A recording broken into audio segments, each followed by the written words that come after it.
सारी दुनिया त अब परेशान भइल बा, सारी दुनिया त अब परेशान भइल बा।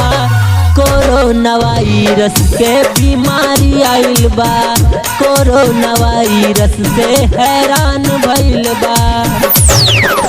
वैद्य डॉक्टर सबे घबराई गइल बा, वैद्य डॉक्टर सबे घबराई गइल बा। कोरोना वायरस से हैरान भइल बा, कोरोना वायरस के बीमारी आइल बा। आइल कोरोना वायरस छूटल सबके साथ हो, एक ही सहारा प्रभु यीशु तो है बाट हो। तोहरे वचन के पढ़ के बीत दिन रात हो, प्रभु यीशु के आवे के समनिय रात हो। यह सुवचन पे विश्वास कर लहो, यह सुवचन पे विश्वास कर लहो। कोरोना वायरस से हैरान भइल बा, कोरोना वायरस से हैरान भइल बा। शहर के छोड़ के गाँव सब आवत बा, भूख और प्यास से जान के गवावत बा। कैसे बीती जीवन अब केहू ना बतावत बा, आइले अंत समय सब इहे बतलावत बा।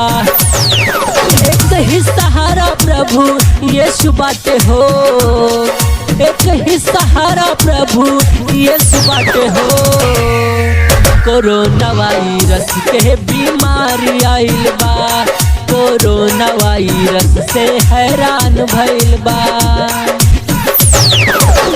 यह समय बाटे ऐसा समाचार हो, कर सब लोग मिलके यीशु के प्रचार हो। घुटना टिका के सब मानी अपन पाप हो, यीशु मसीह जी कर दे है सबके माफ हो।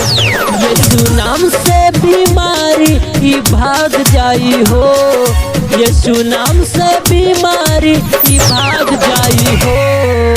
कोरोना वायरस के बीमारी आइल बा, कोरोना वायरस से हैरान भइल बा।